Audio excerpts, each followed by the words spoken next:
An Untraveled Road by Neon Sangetsu, Chapter 4, Rags to Riches. I didn't expect grandchildren this soon. Daddy, don't you dare. But she's so cute. Rags to Riches, Cinder's interlude.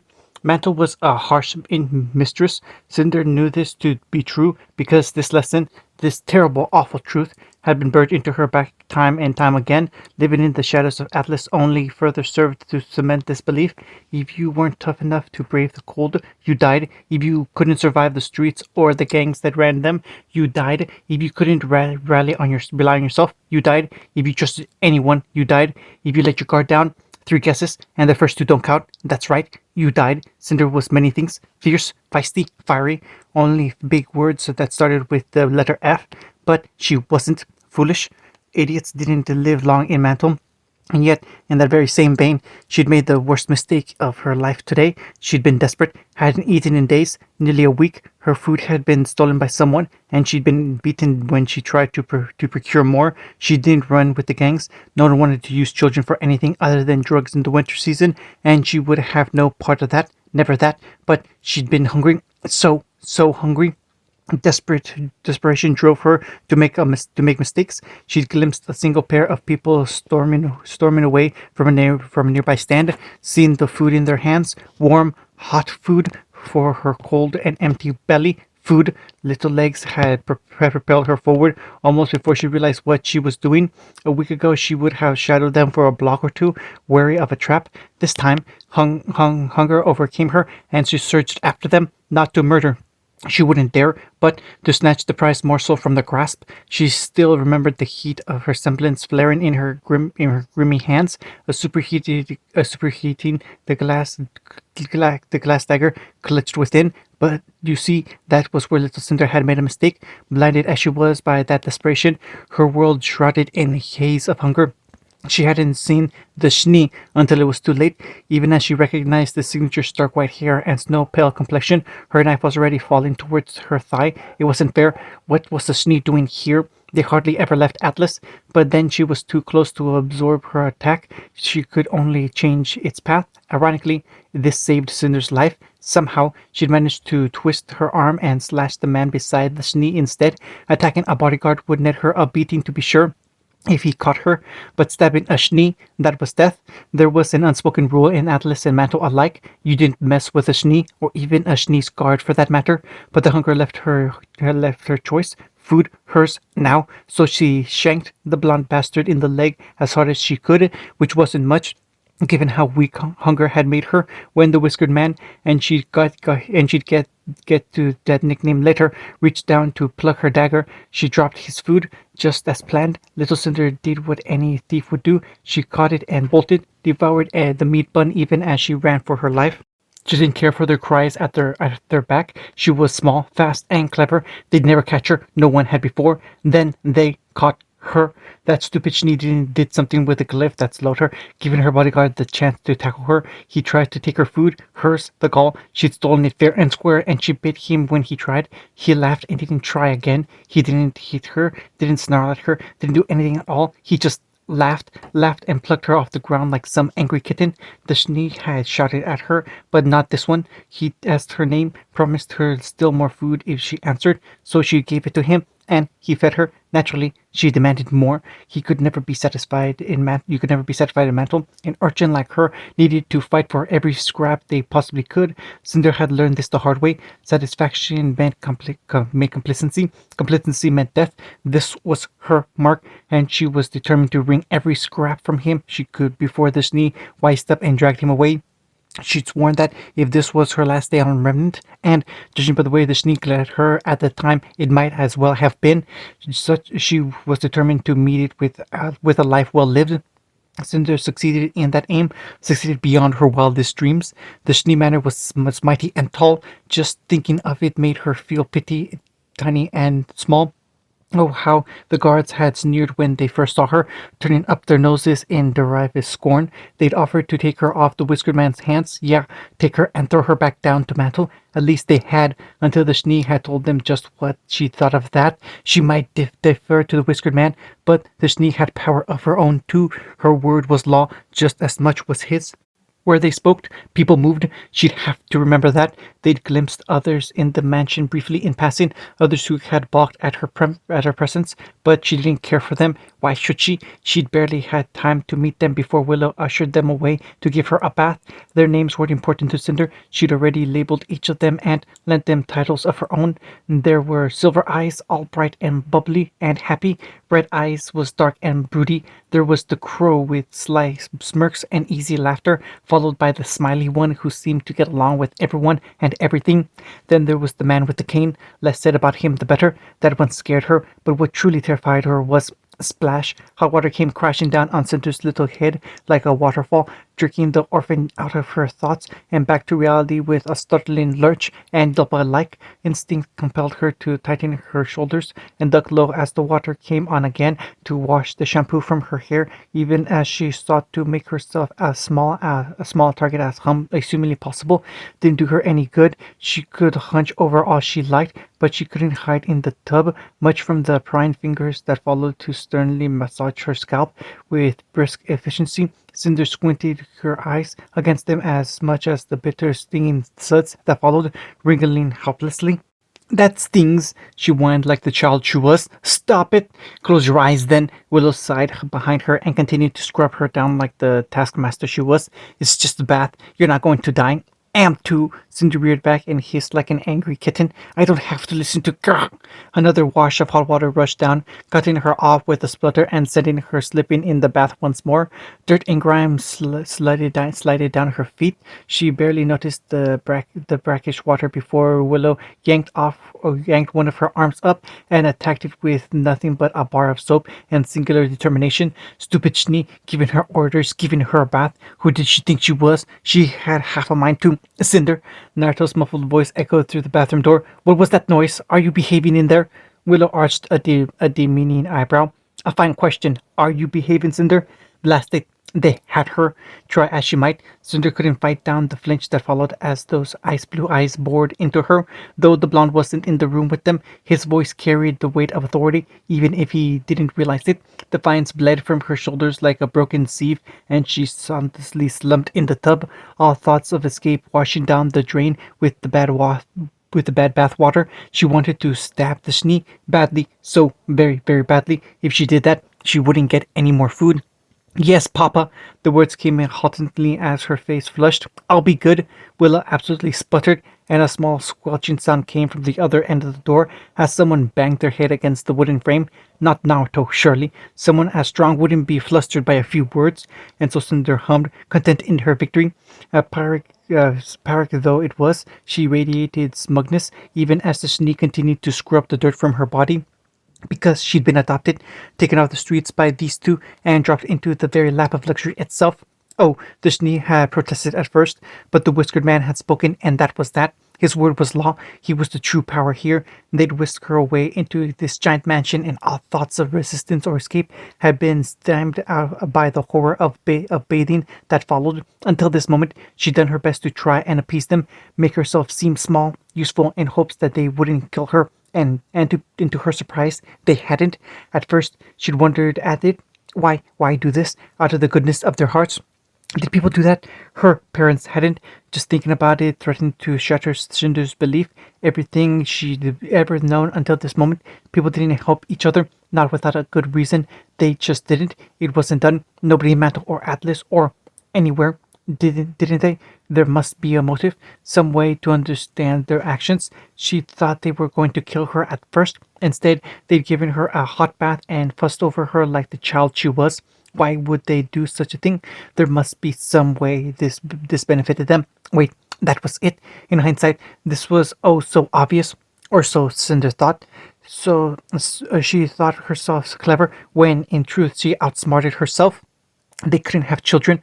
Perhaps the Schnee was so desperate for a child that they'd stooped to taking one off the streets. That must have been why they were down there in the first place. Sure, they were young, but who was she to judge? Was that their angle? It made sense. It must be. Of course, little Cinder had no way of knowing just how mistaken she was. She thought herself right clever for making such a deduction, and didn't even accept the possibility that she might actually be wrong, that they'd simply taken her in for reasons she couldn't comprehend. She needed an answer. a role to fulfill and accept the first one that fit. She wanted a daughter. They wanted a daughter, didn't they? She could do that for the whiskered man, but for this one, arms up. Willow commanded, and Cinder dutifully complied, allowing herself to be toweled off. Hate you, she groused, gritting her teeth as the towel descended on her head with brisk dispatch. Hate you so much. Oh ho! A bemused gleam shone in the woman's visible eye. We could always bring you back to Mantle if you dislike this place so. Back to the dirt, back to the fear, back to the gangs, the grit, and the grim. Winter was coming, and she didn't have any food or shelter. No, she wouldn't even survive to see spring. If they sent her back to Mantle, she'd die in a ditch, frozen, cold, alone. A very real spark of fear shot down Cinder's spine, and she trembled, her head wiped back and forth frantically. No, the word escaped her in a whimper. I like it here. Please don't send me back. To her credit, the Schnee realized she had made a mistake and reacted quickly before tears could fall. There, she crooned softly, wrapping her in a towel before drawing her into a quick hug. Don't be upset. I didn't mean that. Her apology caused the girl to stiffen in her arms, and Willow pulled back in response. But even as Cinder thought to capitalize on this, the towel was all but whisked away, and a large white shirt swooped down on her head, followed by a pair of pale blue breeches.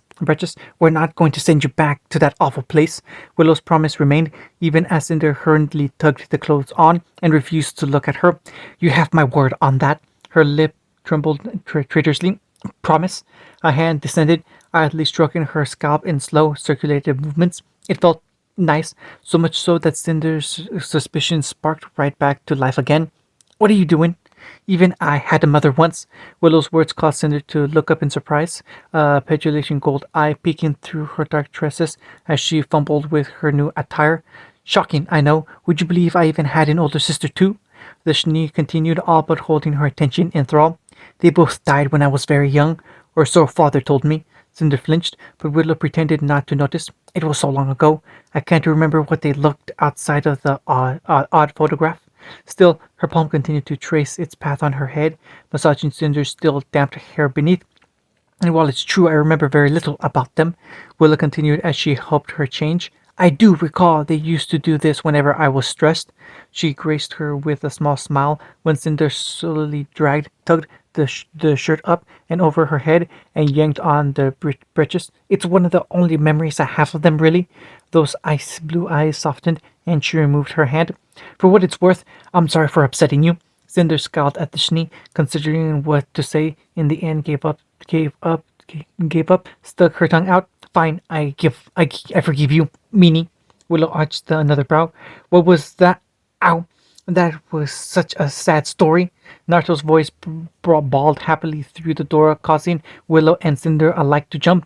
They'd all but forgotten that they had an audience. I didn't know about that. Why didn't you tell me about that before? Cinder was nothing if not perceptive. She saw the way the Schnee, Willow, she reminded herself, wilted under the weight of her words, her pale face now gone nearly scarlet before she managed to master herself, and so her suspicions were confirmed. Whatever the union was, it wasn't a loveless one. With a look that promised death, if the orphan so much as breathed a word of this, the Schnee Harris craned her neck towards the door and glowered pale blue daggers at it.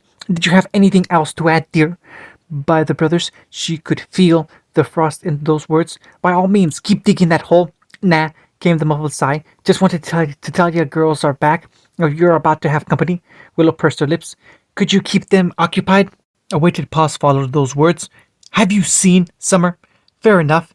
Now that she'd gotten over that initial shock, Cinder found she could assess her situation properly. Even an urchin like her understood the pecking order. She knew full well that she was at the bottom of it. Then came the guards, followed by Team Stark, the Schnee, and at the top the whiskered man. Everything and everyone else was of secondary interest at best. For one such as her, nothing else mattered in her new life. Not Osmond, not Team Stark. First there was the now not so hated Schnee, whom she reluctantly acknowledged as Willow. Cinder hadn't thought of a good name for her beyond that yet, but she would. She was good with names. She would call her the Schnee for now. She was easily agitated, easier to read than the whiskered man. He didn't frighten her. If anything, he confused her. For now, Naruto couldn't be anything but the whiskered man to Cinder, thus named such for the three marks on either cheek and the way his eyes seemed to squint whenever he laughed. It reminded her of a fox. What was he, human? Faunus? She couldn't be sure. He moved like a hunter, though. Hunters were dangerous. Even the gangs feared them. A single hunter could and often would be sent down from Atlas to purge them whenever they got uppity. Yet another reason Cinder didn't run with gangs. Yet, for all his well-meaning smiles and easy laughter, the whiskered man was an enigma to her, one she didn't wholly understand, and what you didn't know could kill you. I brought more towels.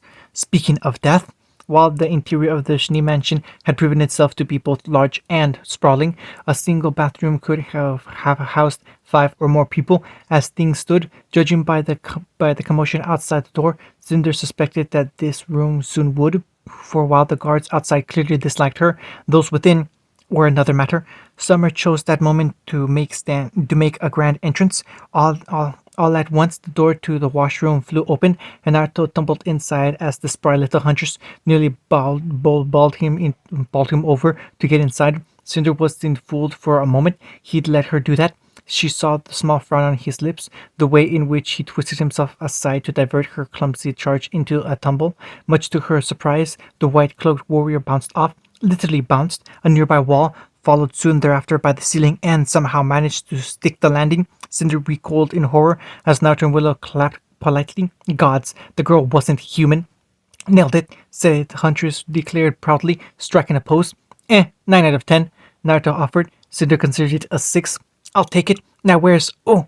Then those silver eyes fell upon her and blinked in surprise. An armful of white towels tumbled from Summer's grasp. You're already dressed? Huh. And Cinder shrank back. Naruto saw what was coming. Uh-oh. Silver eyes all but sparkled in wild glee. Cinder backpedaled. She wasn't going to do that. Surely not. Summer, no. Willow growled a warning. Down. Bad, Summer. Summer's already cheeky grin grew to epic proportions. She was gonna.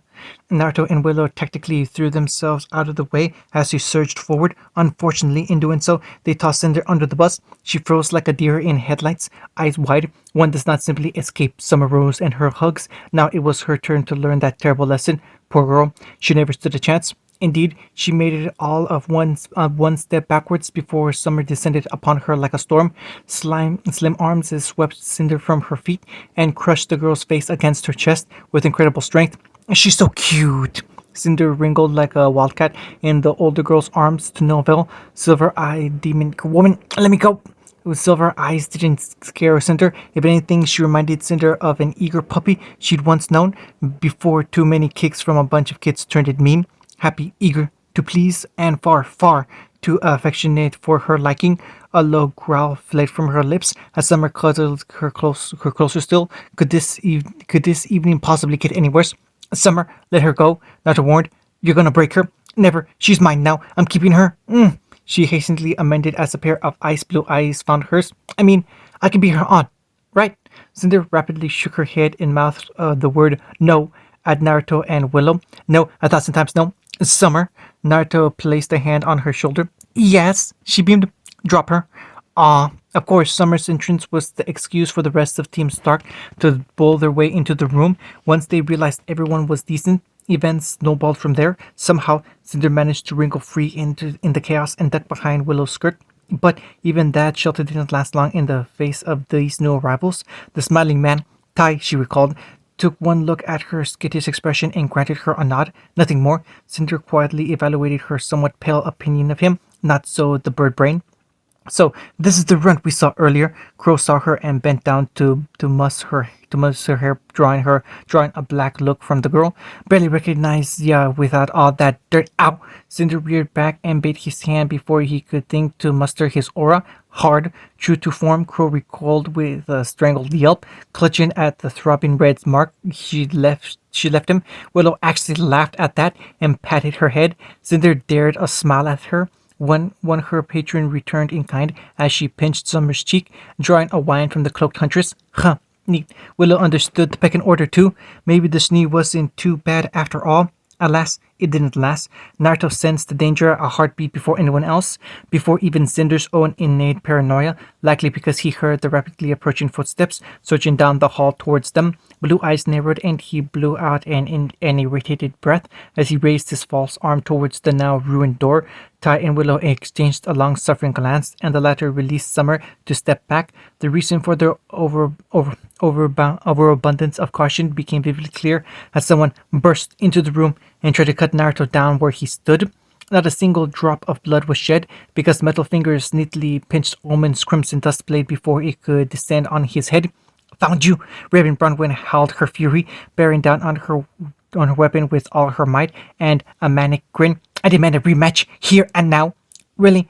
Naruto drawled as he held the trembling sword at bay. "This is getting old." "Have it your way." In a single seamless movement, the blonde shattered her blade, twisted his wrist, and yanked her off balance. Raven squawked like a startled bird as she sailed over his shoulder back into the hall.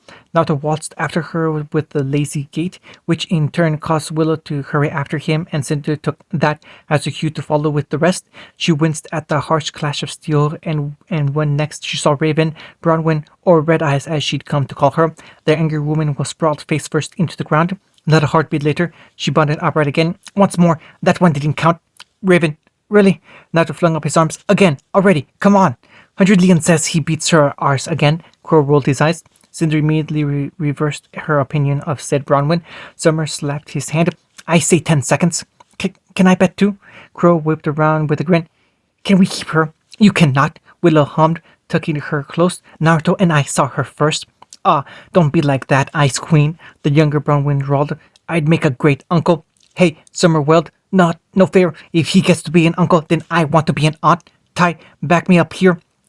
Let's not and say we did." The blonde shrugged as Raven sailed past and crashed into a wall. Tai winced. "Think we should stop them?"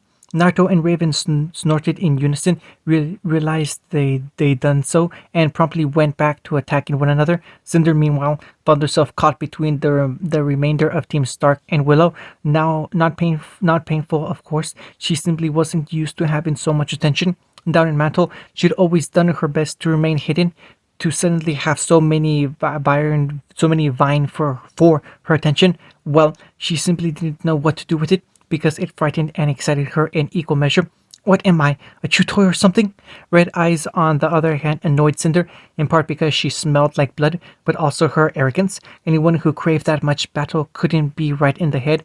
From what she'd been and what she'd just seen, Raven couldn't accept her defeat. No matter how soundly she was defeated, she just kept coming back for more. What was she, an adrenaline junkie or something? Strength was all well and good when you were on the streets, but without a goal, what was the point? Even a child could see that this path would lead her nowhere good.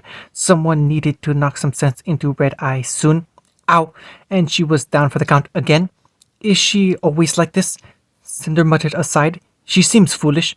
No, actually." To her surprise, it was Taiyang who answered her, drawing a curious look from the urchin. "She's not always like this, you know," he said, earning himself a confused look as Raven tumbled back to the floor without her sword. Raven and Crow didn't have the best upbringing. Crow's adjusted rather well since, but Ray both winced as she flew back at Naruto with a shriek, only to be ruthlessly dismantled once more. "She's got a competitive streak a mile wide and hates to lose. She's not a bad person once you get to know her. She's just bad." Cinder stifled a smile at the declaration. "Bad, Raven!" Naruto rebuked her once more, jabbing a finger against the latter's nose when she tried to attack him once more. "No, bad." She winced when he flicked her forehead, the action drawing a small giggle from Summer in the background. "You can't beat me like this. You're sloppy. I can read your every move." He'd likely thrown those words at Raven just to shut her up, and under any other circumstances, they might have worked. Unfortunately, Cinder saw a spark of defiance burn high in the huntress's gaze. It was an expression she knew all too well from the slums. Desperation. Raven couldn't lose to him. No, she couldn't. She could and had, but she simply couldn't bear the idea of being bested so easily by someone her age. Cinder waited and saw the exact moment that desperation crystallized into furious resolve. As such, she had a front row seat to the spectacle that followed. "Then train me." "Birdie, say what now?" Naruto squawked. Willow went positively ashen. "I'm sorry, what? No, absolutely not. You're leaving tomorrow, remember? I can make time before then," Raven challenged. "What's wrong, Schnee? Afraid I'll steal him? Don't worry, he's not much to look at." Willow absolutely hissed at the slight, her pale face flaring a sharp shade of scarlet. "Are you trying to to calm me down. You're doing a poor job of it. You're not exactly easy on the eyes yourself, bird brain. Naruto snarked back, earning him a glower of his own. Too angry and edgy by half. It's kinda off-putting, you know. Raven absolutely hissed. You little. Team Stark reacted in myriads of different ways. Crow hooted with a loud "called it," wearing perhaps the biggest shit-eating grin Cinder had ever seen in her little life. Summer spun and gave him a high five. Ty slapped the palm to his forehead and started muttering beneath his breath. Cinder just blinked. Well, she'd expected many things, but not that. Never that. Him train her. She didn't like it, let alone the idea of anyone monopolizing his time. She wasn't sure why, but it rankled her all the same. Me too, she whispered. No one heard, none save Naruto. I want to learn too. Oh gods, she'd done it now. Sensitive ears pricked up, and his head snapped to her with such force that he nearly suffered whiplash. She expected anger, annoyance at least. All she found was surprise. I mean, sure. To her great delight, Naruto scratched the whiskered cheek and yielded to her pleading gaze. I don't see why not. Guess I could teach you a few things if you think it'll help. And Willow if she wants, he amended hurriedly as her hand clamped down his arm and twin chips of ice all bored into neck. But not Raven. Why not? He scowled at her. Don't wanna. Oh, so you'll teach the Schnee and a child, but not me? She jerked to her feet and rammed her forehead against his. Coward! How can you be such a hypocrite? I don't use a bloody sword. The blonde butted right back, blue eyes blazing into red. I have nothing to teach you. You'll do fine on your own. You're still going to train me? Raven's mouth twisted into a defiant smirk. I'm not if not now, then later. You're heading back to Vale tomorrow. Willow stepped to his side, tucking Cinder with her. We are. Raven smiled and waved for a moment. That won't be a problem. You absolute dolt. Oh, Summer caught the hint and pounced on with a sharp gasp. Raven's semblance. Naruto grimaced. The hell's a semblance? All eyes, Cinders included, turned to her with a baffled look as Raven preened. The remainder of Team Stark recovered first. Crow's eyes lit up, with Ty not a heartbeat behind. All this talk of semblance sailed right over Cinder's little head. But by the end of it, Naruto had gone nearly apocalyptic with anger, and Willow with him. Cinder didn't much understand the lot of it. Summer had gushed about bonding and portals. Still, she understood this much: Raven could create a portal to whoever she'd bonded to. Apparently, being a rival or someone to defeat counted enough in Raven's eyes. She even demonstrated as much. That was a handy ability. It made her heat and flames look paltry by comparison. For a moment afterwards, just a moment, Cinder thought Naruto might explode. Naruto's face absolutely twitched. You know what? Screw it. Garden, tomorrow, all three of you, he swore and spun away. I've had enough for tonight. Can we get something to eat or what? Cinder almost began to wonder if Whisker Man was cursed or somehow. He had to know what he was doing, didn't he? Now, a gentle voice soothed as the burly man bearing a white beard and heavy armor bowled into the hall from an adjacent corridor, ice blue eyes shining. I believe the boy's quite right. That's enough chaos for one night. I'll thank you not to blow holes in my home. Finally, a voice of sanity. She'd call this one the bearded man, for lack of any other name. Still, he looked almost familiar. She saw the man with the cane following him and wilted. She couldn't say what it was about Ospen that spooked her, only that something did. Maybe it was his face, maybe it was his silence, maybe it was just the way he looked right through her. She didn't like it. They had yet to speak so much as 2 words to one another, and for some innate reason she'd already formed a strong dislike of the man. Naruto shifted his body just so, placing himself in the man's line of sight. Cinder wasn't quite sure why that left her so relieved. Aha! There she is. Then the bearded man took one look at her, and all that grand composure she had shown earlier shattered like brittle glass. My word, she's adorable. In short order, Cinder found herself swept into strong arms once more, unable to escape her captor's grasp. And Tiny, wherever did you find her? Mantle, Naruto said pointedly. Mantle, you say? Isn't there an orphanage down there? Cinder made a noise of disgust. Naruto and Willow shrugged helplessly. A flicker of concern passed through the elder man's gaze, followed by righteous fury, but he tamped it down. Cinder noticed. You learn to notice tiny tales like that when you live on the streets. Interesting. Perhaps this man wasn't as much of a fool as he let on. Instead, he released her and rounded on Willow with a smile. My dear, I know I said I wanted grandchildren, but this is so soon, so sudden. Daddy, no, Willow groaned. By the gods, please don't overreact again. Daddy, yes, Nicholas Schnee crooned. She's absolutely adorable. Cinder tried to dive out of the way when he patted her head. A thought occurred to her, and she froze beneath that large hand, her blood turning into ice. Daddy, that meant father. Willow Schnee only had one father. By the brother gods, this was Nicholas Schnee, quite possibly the richest man in all of Atlas, perhaps even Revenant itself, and he was being kind to her. Maybe this wasn't an act after all. Maybe she'd gotten lucky. Maybe they didn't care. Was she safe here? Unlikely. Nowhere was ever truly safe, but this place was safer than most. She could play the part then. So long as they didn't hurt her, she wasn't like the other street rats. If anyone tried that, they'd get a knife in the leg. It wasn't like she was ungrateful or anything. She dreamt of a place like this for as long as she could remember. Why shouldn't she? She lived her life in the shadows of Atlas, clawing and scratching for what little she could find, all the while wondering what it was like up here. Now she was the one looking down on the world. Her stomach chose that moment to growl. Sounds like someone's hungry. Naruto smiled. Cinder clamped both hands on her stomach and scowled at it. Betrayal. Right then, shall we? Ospen offered, earning a blacker look from her that in turn drew a confused blink. I believe dinner is served. We did come to fetch you originally. He took in the damaged wall with a glance, and a small frown pulled at his mouth. As for Miss Bronwyn, Raven bristled. We will have words later. Oh, so Team Stark answered to Ospen? She'd remember that. Come on, sis. Crow tugged her aside. Let's go and get you patched up. You can eat later. Dibs on Ty. Summer laid claim onto the blonde's arm before she could escape. We'll catch up with you in a bit. Tomorrow. Raven craned her neck back and glared bloody red daggers at Naruto. Don't forget, or I swear by all that's holy, I will find you.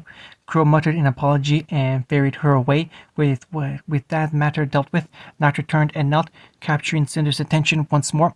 You want up, kiddo? On his back? Happily, Cinder clambered onto his shoulders like a monkey, glad of the chance to rest. What followed was a confusing maze of halls and corridors that she couldn't even begin to remember, yet tried regardless. She failed spectacularly. Whatever the case, the Schnee mansion was a maze. A few maids and the odd servant favored them with odd looks, but with Nicholas and Willow present, none dared to challenge them. And then, quite suddenly, they arrived. When they led her into the dining room, her jaw nearly dropped. Defiance compelled her to click it shut and swallow the drool that began to pool in the corner of her mouth. It had nothing to do with the room, its long table, or even the lovely lit windows that let in the lights of the shattered moon nigh above. No, her attention was decidedly drawn elsewhere. Her mouth clicked open again, and this time she couldn't quite keep herself from grinning at the sheer decadence of it all, for it was the contents of the table that seized her sight. So much food, plates upon plates of it, ham, turkey, food she'd never seen before. Naruto set her down and snatched one such plate for himself as he took up a perch on the windowsill. He didn't move from that spot. Even as he began to eat, a small distant part of Cinder respected that, even as she beheld the feast before her. You never could let your guard down in the presence of strangers, but the pleasant aroma of and the buffet before her inevitably claimed her attention once more. Was it even possible to have such a bounty in one place? Even the gangs didn't eat this well at their peak. Feel free to eat whatever you wish. Willow's hand guided her forward to a seat, and Cinder numbly followed. Her hand stretched out, and she yanked it back. No, she mustn't give in. This was a trick. It must be. They were trying to deceive her, weren't they? Yet, as she watched a happy smiling Summer settle in beside her, and Willow on her right, her defiance buckled. More so when they set a plate of turkey and mashed potatoes before her. The latter heaped engraving. Go ahead. It's not poisoned. See? Naruto waved, mouthful of food. Winter pinged a fork off his head, and he barely batted an eyelash. The dam broke, and young Cinder tore into it as though it were her last meal. Naruto blew out a breath and watched from his perch as she devoured the food. Adopting a kid. What the hell had he been thinking? He didn't know the first thing about raising a kid. Did he regret it? Not at all. There was just something about Cinder that told him he'd done the right thing. Who knew what she might have become if he'd left her in that alley? Case in point, she held out an empty plate. More. You'll get sick if you eat too fast, Willow warned. Don't care. More. Willow arched an eyebrow. May I have more, please? Cinder squirmed in her seat, then considered again, trying to choose the best words for maximum effect. Mommy? Summer choked on her drink. Willow's face turned incandescent. Naruto tumbled out of the window with a startled squawk of shattered glass. Critical damage. Cinder laughed, then clamped a hand over her mouth as she realized she'd just fallen. As she realized he'd just fallen out the window. That wasn't good, was it? A jauntry whistle greeted her, and quite suddenly the blonde walked up the way he came, cresting the windowsill with ease. His hand swung over the edge, brushed a bit of glass from his coat, and that was that. As she looked in disbelief, he calmly took a seat across from her and chose another plate. Still alive. Thank God for Chakra. What? Why are you all looking at me like that? Huh? Ty? Anybody? Willow sighed. Why am I not surprised? How did you do that? Summer squeaked out. Naruto blinked. Chakra, how else? Can't you do that? Tai Yang finally found his voice. No, that was quite different. Nicholas hummed as he tore into a steak. See, I told you he was unique. Osmond's eyes visibly bulged, and Cinder stifled a smile at the sight. Good. She hoped he choked. So, this was to be her new life. Then, in all honesty, she liked it. She liked it a lot. 3 meals a day, clean clothes, a warm bed, affection, love, care. Naruto and Willow were odd. Team Stark was odder still. Osmond was the only one she was genuinely uncomfortable around for reasons she couldn't understand. But she wouldn't have to deal with him for long, and the rest were. Well, they were nice. They didn't hit her. They didn't beat her. There was no pain here, no panic, only peace. Why were her eyes wet? Uh-oh. Naruto found her first. You okay there? Uh-huh. Cinder blinked, rubbed her eyes with a small hand, utterly baffled when it came away damp. I don't understand. Why am I? She tried to speak further. All that emerged was a small hiccup, followed by a hysteric giggle. She couldn't stop the tears. For all her fierceness, she was still just a child after all. Paranoia and suspicion could only last so long, and she wasn't as strong as she believed herself to be. In another life, she would have grown up to be a cruel and vicious woman who cared for no one besides herself and naught but power. But here, now, she was just a little girl and surrounded by a group of people who were, all things considered, insane. There was no other word for them. Was it any small surprise that they'd affected her so? Is it really right for me to be here? She whispered, scrubbing at her face furiously to no avail. All she managed was a watery smile. Willow realized what was happening next and wrapped her arm around her. Oh, sweetie, of course it is. Naruto didn't walk. Rather, he absolutely vaulted the table to give her the same treatment. Summer's hands massaged the small of her back, and that was all it took. Something in Cinder broke. She laughed and cried all at once, and in doing so, she set herself free. Everyone was laughing at him. Jackie Scale knew it, even when his friends lied right to his face. You're being paranoid, they said. It wasn't that bad, they said. Liars, filthy hypocrites, the lot of them. They turned on him. Everyone had turned on him. Their whispers dogged his every step around every corner and every face he saw. Everyone sneered at him, silently mocking him for his failure.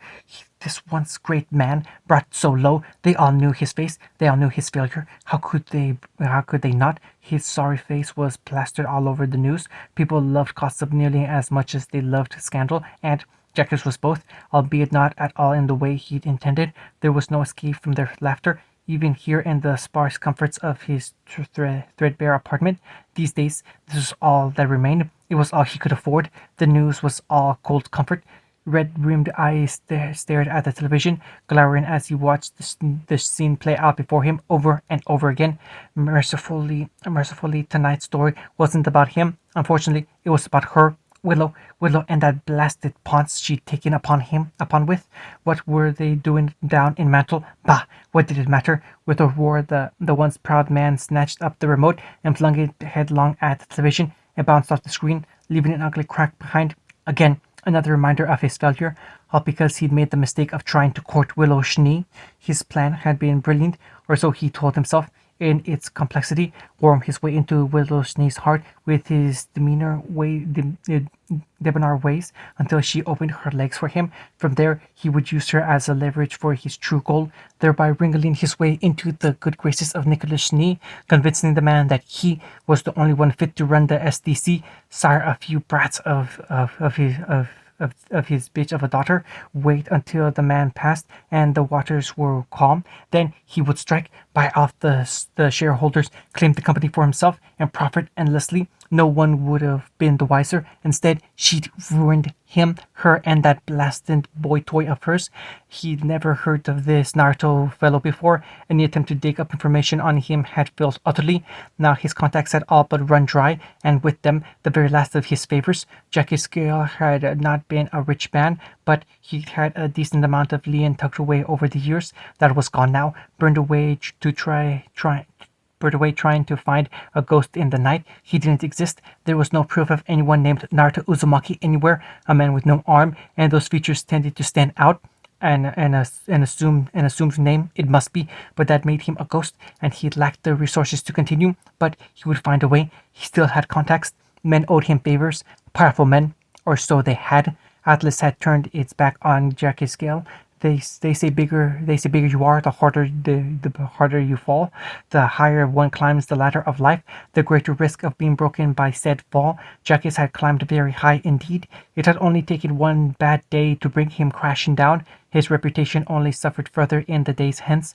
When one lived in the clouds for so long, the fall was high indeed. Sometimes he wondered if he could fall further still. It seemed impossible. Someone knocked on his door. "Begone!" he growled incoherently. "I'm not taking visitors." The knock intensified once, twice, thrice, until finally he could stand it no more.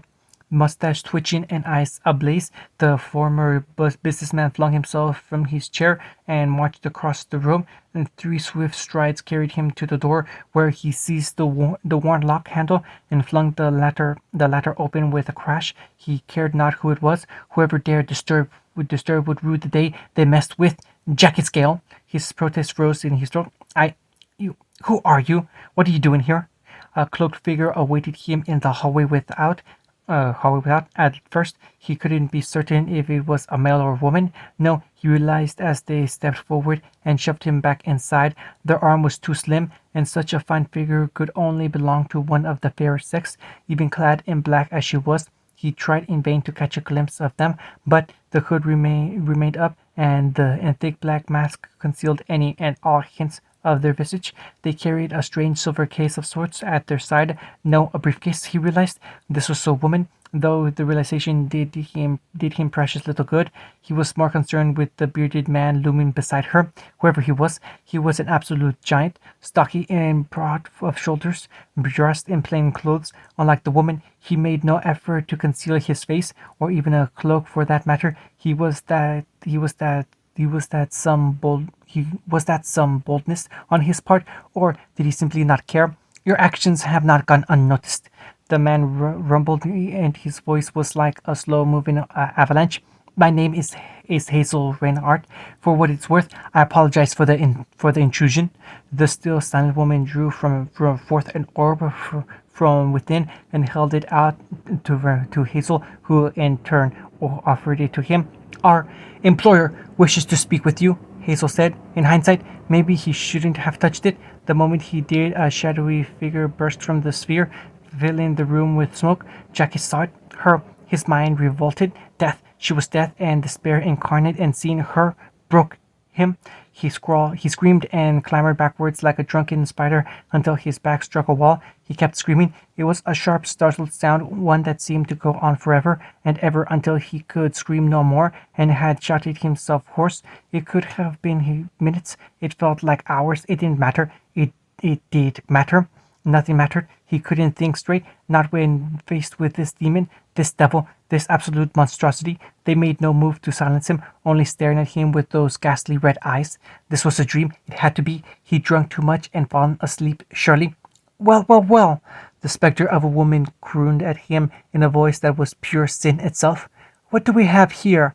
A rat cowering in the dark? What is it? What is it you desire, little man?" "What?" Jackie croaked out incredulously. The woman scoffed. "Hazel, you assured me this one would be useful." The giant grunted, utterly unfazed by her anger. "He will be, once he recovers his senses." "I hope so." Those eerie scarlet orbs, rimmed by black, swung back now, locking onto Jackie. "It would be a shame to kill him." Revenge. Jackie croaked the word out without thinking. Anything that would allow him to survive. It drew their attention and he pulled on like a frantic rat, desperate to save his skin. You ask me what I want? I'm telling you, someone made a fool of me, made me the laughing stock of Atlas. He ruined me. I want him dead. No, I want him broken. I want him brought low, lower than I was. Please don't kill me. I have connections. I can help you. I'll do anything. Jackie's gasped, reaching out, hand towards the shadowy figure as he knelt. Anything? Her smile made his very soul shudder. Is that so? Previews. There's a mob of faunus outside. Nicholas arched a bemused brow as the blonde blinked sleep from his eyes. You're doing, I suppose. Yeah, I'll deal with it. What? Hey, let me go. I'll cut you, old man. Naruto twitched. Why, you little? I'm not that old, you little shit. Roman kicked him in the groin. The blonde absolutely hissed, but it didn't drop him. Some master thief. Still, you've got guts breaking into my house. Instead, he grinned, and it was a terrifying thing indeed. I like that. Now where's your little friend? I saw her. Ah, there she is. Blue eyes snapped into gold, and he swept a hand outwards to seize a small body by the scruff of the neck before he could slit his throat. Neo's tiny form flailed desperately, to no avail, though she did manage to stick the bastard in the ribs with her blade. He merely rolled an eye, swung her around, and sent her crashing into Roman. The impact wrenched them both free, and the boy's heart leaped into his throat. This was it, their chance to escape, get the hell out, and the door slammed shut in their faces. Rather than pursue, their would-be victim pulled up a chair. You know, I was just telling Cinder she needed to make some friends. Their captor hummed. She's not a very social kid, you'd see. Cinder soon realized she was the only one still standing, and only then out of mercy. No fair. Summer sprawled flat on her back. You cheated. Willow joined her a heartbeat later. Too fast. Raven gurgled breathlessly. Absolute bastard. Naruto shrugged. Round 2. Die. What do we do if a boy tries to hold your hand? Cinder tilted her head, ebony tresses falling across an amber eye. Stab them? Bingo! Strong arms swept her up with a delighted roar, heedless of the yelp that followed. Got it on one. That's my girl. Freya hummed softly. Aren't you a wild child? Cinder absolutely hissed and dove behind Naruto's legs. Don't mind her. She's shy. I'm sorry if she's caused you any trouble. He wasn't prepared for her laughter. Not at all. Why, she makes me feel young again.